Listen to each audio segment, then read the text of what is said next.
1986년 11월 미국 애리조나주에 살고 있는 스미스라는 사람이 있었습니다.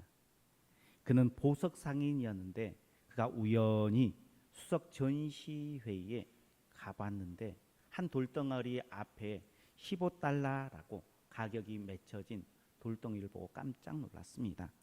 이 돌덩이는 보통 돌덩이가 아니라 바로 사파이어 원석이었기 때문이었습니다. 이 스미스가 주인에게 묻습니다. 이게 정말로 15달러입니까? 라고 물으니까는 이 주인이 비싸다라고 생각하고 그러면 5달러 깎아줄게요. 10달러에 사세요. 라고 이야기를 합니다. 스미스는 두말하지 않고 그 원석을 삽니다. 그리고 그것을 가지고 목걸이를 만들고 팔찌를 만들고 반지를 만들어 많은 제품들을 만듭니다. 그리고 그 원석 하나로 번 돈이 무려 228만 달러, 우리나라 돈으로 하면 33억 7천만 원 정도 되는 돈이었습니다. 2만 원도 되지 않은 돈을 가지고요 33억 7천만 원을 벌 수 있는 비결은 무엇일까요? 바로 보는 눈이에요. 보석의 가치를 보지 못하는 사람은 원석이요 그냥 15,000원짜리의 돌덩어리에 불과합니다.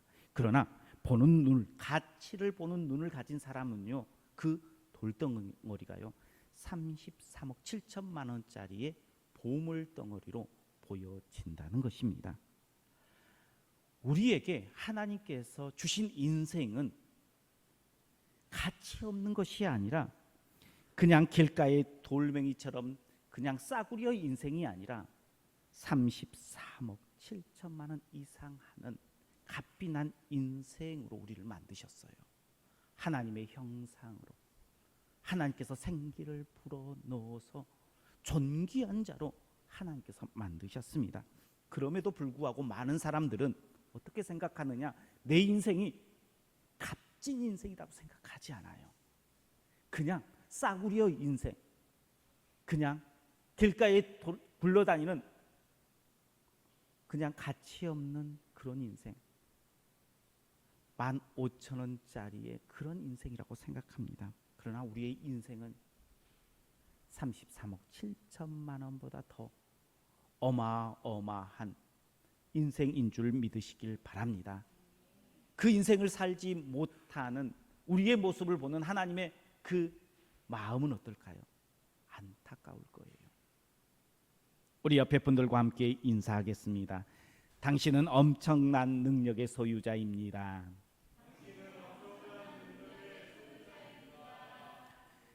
하나님께서는요 우리가 알지 못하고 지금 우리가 느끼지 못하는 엄청난 것들을 우리 안에 다 심어 놓으셨다는 거예요. 그것을 발견하고 누리며 살아가는 우리 성도님들 되시길 주의 이름으로 축복합니다. 그 하나님이요 우리에게 숨겨 놓으신 보물을 우리가 볼 수 있어야 되는데 그 보는 것이요 주님의 뜻이 내 안에 어떤 것이 있는가를 아는 것이 중요합니다. 하나님의 뜻이 무엇인지 알면, 하나님께서는 나를 어떤 모습으로 쓸지를 알면 우리는 그거에 맞춰서 값진 인생의 삶을 살 수 있기 때문입니다. 그래야 우리가 가진 것을 다 누리며 살아갈 수 있습니다. 우리를 향하신 하나님의 뜻은 무엇입니까? 오늘 본문에 나와 있습니다. 우리 본문 말씀 한번 같이 다시 보겠습니다. 항상 기뻐하라, 쉬지 말고 기도하라, 범사에 감사라. 이것이 그리스도 예수 안에서 너희를 향하신 하나님의 뜻이니라. 아멘. 항상 기뻐하라, 쉬지 말고 기도하라, 범사에 감사라. 너무나 좋은 말씀이에요. 그런데 이 말씀이 너무나 좋은데 왠지 모르게 우리가 참 무겁게 느껴지면 어쩔 수 없는 것 같아요. 항상 기뻐하라라고 말씀하는데 우리가 항상 기뻐하며 살 수 있는 존재인가요? 쉽지 않습니다. 쉬지 말고 기도하라라고 했는데 요즘 우리 기도가 줄었어요? 아니면 더 풍성해졌어요? 우리의 기도가요, 점점 요즘에 보면 기도가 약해지고 시간도 줄고 열정도 줄고 쉬지 말고 기도하는 것이요 쉽지 않은 그러한 우리의 모습입니다. 또 범사에 감사라고 했는데 이상하게 감사할 것보다 뭐가 더 먼저 눈에 들어옵니까? 불평할 것들이 더 많아 보이는 내 인생을 보면 어쩔 수 없는 것 같습니다.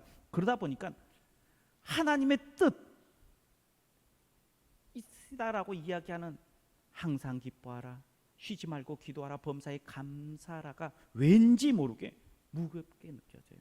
기뻐해야 되는데, 기도해야 되는데, 감사해야 되는데 내가 그렇지 못하고 있는 나 자신을 보면서 참 눌리는 그러한 인생의 삶을 살아가게 됩니다. 그럼 하나님께서는 이게 하나님의 뜻이야 하면서 우리를 짓누르기 위해서 하나님의 뜻을 우리에게 말씀하셨을까요? 그것은 아니잖아요. 하나님께서 우리에게 주신 하나님의 뜻은 우리에게 무거운 무게를 짐을 우리에게 지어주는 것이 아니라 하나님의 은혜요 능력임을 고백할 수 있는 우리 성도님들 되시길 주님의 이름으로 축복합니다. 그래서요, 무거운 짐을 지고 15,000원짜리의 인생을 살지 마시고 33억 7천만 원의 보석 같은 그 인생으로 하나님 앞에 나아가는 우리 성도님들 되시길 주의 이름으로 축복합니다. 그럼 우리에게 주어진 그런 귀한 은혜요 능력의 것은 무엇입니까? 먼저요, 항상 기뻐하라입니다. 항상 기뻐하라. 우리는 어떻게 하면 항상 기뻐하며 살까 고민하게 되어집니다. 그런데 기뻐할 수 없는 중에 기뻐하라면 어떨 것 같습니까? 기뻐할 것이 아무것도 없어요. 내 인생이 꽉꽉 막혀 있고 취직도 안 되고 먹을 쌀도 없고 몸은 병들었고 매일매일 지옥 같은 삶을 살아가고 있는데 기뻐하라, 기뻐하라, 기뻐하라고 이야기하면 기뻐할 수 있을까요? 어떻게 보면 기뻐하는 것이 더 불행 같아요. 그런데 어떻게 기뻐할 수 있을까요? 하나님께서 항상 기뻐하라고 했는데 하나님은 기뻐할 수 없는 중에 공고한 가운데에 너희는 항상 웃고 기뻐하라. 우리에게 끊임없이 그렇게 말씀하시는 하나님일까요? 그런 하나님이다라고 이야기하면요, 우리가 어떻게 하나님을 믿고 감사함으로 기뻐할 수 있겠어요? 하나님은 그런 하나님이 아니시다는 것입니다. 하나님은 절대 기뻐할 수 없는 상황 가운데 우리를 놓으시고 너 기뻐해야 돼, 너 기뻐해야 돼, 그런 하나님이 아니시다는 겁니다. 기쁨을 가득 채워주고 기뻐하라는 것입니다. 이것이 하나님의 뜻이다라고 우리에게 말씀해 주십니다. 그런데 사람들은요, 하나님께서 기쁨을 가득 채워주었는데 이 기쁨을 보지 못하고 다른 작은 아픔을 봐요. 그래서 기뻐하지 못해요. 그래서 하나님께서 내 뜻은 너희에게 준 이 기쁨을, 잃어버렸던 그 기쁨을 발견하고 회복하여서 기뻐하는 삶이 내 뜻이야라고 말씀하시는 거예요. 우리가 잘 아는 탕자의 비유가 있습니다. 죽었다라고 생각했던 아들이 돌아와요.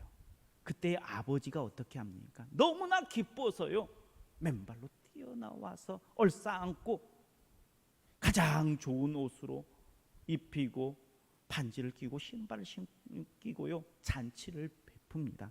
그 기쁨을 표현해요. 그런데 큰 아들의 반응은 어떻습니까? 시큰둥해요.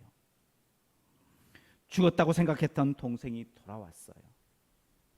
그러면 기쁜 일인가요, 아닌가요? 기뻐해야 될 거예요. 또요, 아버지가 매일매일 동생 때문에 근심하고 밥을 먹으면서도 한숨을 푹푹 쉬어요. 그런데 그 아버지가 이제 그 한숨을 쉬지 않아도 될 상황이 되었어요. 큰 아들로서 좋은 거예요, 안 좋은 거예요? 좋은 거예요. 기뻐할 상황이 되었습니다. 그러나 동생이 돌아오매 이 형은 그냥 마냥 기쁘지 않았어요. 함께 기뻐할 수 있었음에도 불구하고 기쁨을 빼앗겼습니다. 기뻐할 은혜가 주어졌지만 그 은혜가 내 눈에 보이지 않아요. 그렇기 때문에 그 기쁨을 잃어버린 것입니다. 내게 있는 것이 얼마나 값진지 알지 못함으로 없는 것에, 작은 것에, 우리를 조금 힘들게 하는 것에 매여서 진짜 것을 보지 못하고 기쁨을 잃어버립니다. 안타까운 일입니다. 우리 성도님들에게 하나 물어볼게요. 우리 성도님들이 만약에 땅을 샀어요. 땅을 샀는데 땅을 사자마자 1억이 올랐습니다. 기뻐요, 안 기뻐요? 기쁠 일이잖아요. 그런데 내 친구도 내 옆에다 땅을 샀어요. 근데 그 친구는 2억이 올랐어요. 그러면 어때요? 처음 기뻐했던 그 기쁨이 계속 기뻐져요, 안 기뻐져요? 그렇게 기쁜 일이긴 기쁜 일인데 왠지 모르게 좀 찝찝한 부분이 있습니다. 그러면 똑같은 상황 가운데에 내가 땅을 샀는데 5천만 원이 올랐어요. 근데 내 옆에 있는 친구는 2천만 원만 올랐어요. 그러면 기뻐요, 안 기뻐요? 아니, 어떻게 1억이 오른 것보다 5천만 원이 더 오른 것이 더 기쁠까요? 이상하잖아요. 하나님께서 우리에게 주신 그 기쁨은요, 우리가 발견하지 못하기 때문에 빼앗겨버린 거예요. 1억의 기쁨을 옆에 있는 사람과 비교함으로, 내게 있는 작은 약함으로, 괴로움으로 그 기쁨을 빼앗겨버린 거예요. 그래서 하나님께서 우리에게 내 뜻은 너희가 그 1억짜리의 기쁨을 기쁨으로 볼 수 있어야 하는 거예요. 다른 사람과 비교함으로 빼앗기지 말라는 거예요. 하나님께서 우리에게 너희의 기쁨, 내가 준 그 기쁨을 회복하여서 다시 기뻐하는 삶을 살아라. 기쁨은요, 하나님께서 우리에게 주신 은혜고요, 능력입니다. 오늘 하나님께서 우리에게 주신 그 기쁨을 다시 찾으십시오. 그리고 회복하십시오. 그리고 기쁨을 누리는 우리 성도님들 되시길 주님의 이름으로 축복합니다. 남의 떡이 커 보여도요, 그냥 커 보일 뿐이에요. 내 떡이 더 크다는 사실을, 내가 가진 것이 더 훨씬 더 귀하다는 사실을 고백하고 기쁨의 삶을 살아가는 우리 성도님들 되시길 주님의 이름으로 축복합니다. 두 번째는요, 쉬지 말고 기도하라입니다. 쉬지 말고 기도하라. 이 또한 어려운 그리고 무거운 것입니다. 그런데 쉬지 말고 기도하라는 것은요, 너희의 멈추었던 기도를 다시 멈추지 말라는 거예요. 우리의 기도를 멈추지 말라고 하는 이유가 뭘까요? 하나님께서는 분명히 약속하신 바가 있습니다. 구하면 주신다라는 하나님의 약속이라는 거예요. 쉬지 말고 기도하고 그 기도를 쉬지 말라는 것은요, 그 말씀을 풀어보면 내가 너희의 기도를 듣고 있다는 거예요. 내가 너희의 기도에 응답하려고 준비해 놓고 있다는 거예요. 그럼 우리가 기도하는 것, 응답의 그 은혜를 누리는 것은요, 하나님의 또 다른 약속이에요. 그러니 그것이 무거운 짐이 아니라 은혜이고 능력된다라는 겁니다. 하나님은 아무것도 나오지 않는 곳에서 너희가 열심히 파라고 이야기하지 않아요. 나오는 곳에서, 거둘 수 있는 곳에서 일하라고 이야기하십니다. 쉬지 말고 하나님 앞에 기도하는 것, 열심히 파는 것, 너희가 눈물로 그 시간을 하나님 앞에 구하는 것, 그 대가를 반드시 하나님께서는 맺게 하시는 하나님이신 줄 믿으시길 바랍니다. 그러니 기도를 쉬지 말고 구하십시오. 하나님께서는 우리에게 그 쉬지 말라 기도하라라는 것은요, 우리의 멈추었던 기도를 다시 회복하라는 것은요, 내가 너희의 기도에 응답할 준비가 되어 있어. 그러니 그 기도를 가지고 그 시간을 하나님께 드려라는 거예요. 그런데 많은 성도님들이 기도를 멈추어 서고 있습니다. 내가 기도한 대로 응답하지 않았다는 이유예요. 내가 기도했는데 그 시간이 너무 더디다는 것입니다. 기도가 너무나 힘들다는 것입니다. 이것이 내 능력이 아니고 은혜가 아니고 내 짐이 되었다는 거예요. 그래서요, 기도를 멈춰서는 성도님들이 참 많아졌습니다. 그러면서 이야기합니다. 왜 나는 하나님을 열심히 믿는데 되는 게 없어?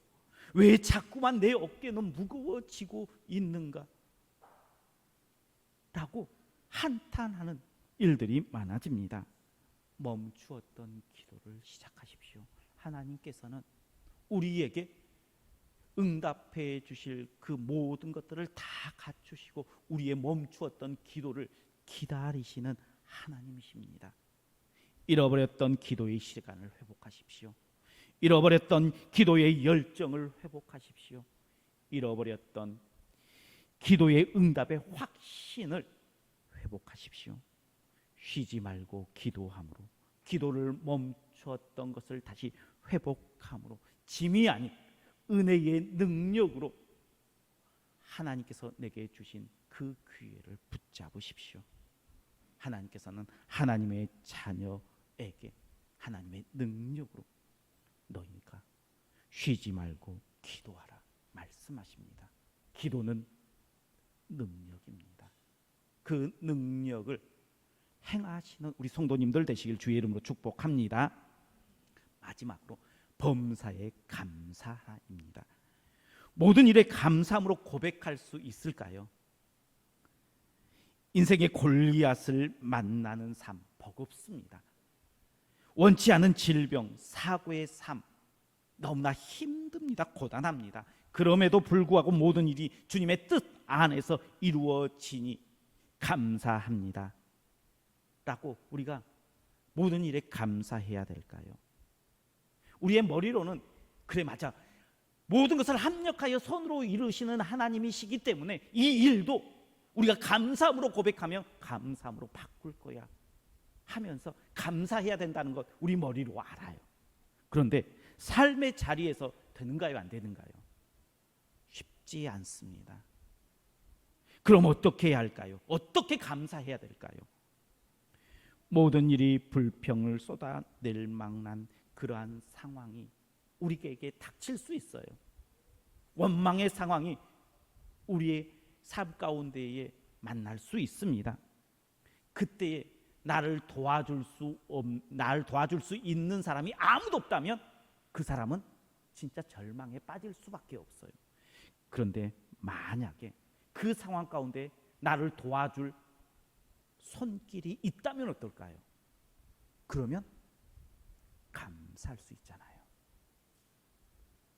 우리가 모든 일에 감사라는 것은요, 문제의 사건을 보는 것이 아니라 그 사건 뒤에서 강력한 힘으로 도울 손길이 내게 있음에 감사하는 거예요. 하나님께서 그 도움의 손길이 되어 주시겠다라고 우리에게 약속하셔요. 그러면서 이야기하는 거예요. 너희가 범사에 감사라는 거예요. 도움의 손길을 되어 주시는 그 하나님이요, 전지전능의 하나님이세요. 못한 일이 없으시는 하나님이 있습니다.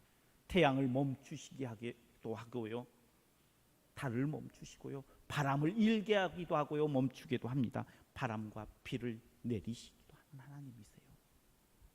사람의 생명을 짧게도 하기도 하고요, 사람의 생명을 더 길게 연장시킬 수 있는 하나님이십니다. 말씀 한마디로 못하는 일이 없으시는 하나님이십니다. 그 하나님이요, 나를 사랑하는데 어떻게까지 사랑하느냐? 독생자 예수님까지 내어줄 만큼 나를 사랑하세요. 우리를 붙잡는데 끝까지 포기하지 않고 그 손을 놓지 않으시는 하나님이세요. 그 하나님이 나의 능력이 되어 주신다는 거예요. 나의 백이 되어 주신다는 거예요. 내게는 그런 백이 있어요. 그러니 감사할 수 있는 거잖아요. 어려움이 없어서 감사라는 게 아니에요. 인생의 골리앗을 만나지 않고 파도를 거치지 않기 때문에, 그런 인생을 살아가기 때문에 너희에게 감사라는 것이 아닙니다. 우리가 어려운 일을 만나고 인생의 골리앗을 만나도요, 그 모든 것들을 이겨 나아갈 수 있을 만큼 강력한 백, 그 하나님이 나의 능력이 되어 주시고 나의 도움의 손길이 되어 주신다라고 약속하시기 때문에 우리는 감사할 수 있는 거예요. 하나님께서는 우리에게 감사라고 이야기해요. 감사함은요, 내 눈앞에 있는 문제를 보고 감사라는 것이 아니라 그 문제에서 내가 너를 돕겠다, 너를 응원해 주겠다, 너희에게 승리의 삶을 살게 해 주시겠다라고 약속하신 그 하나님을 보고 감사하는 거예요.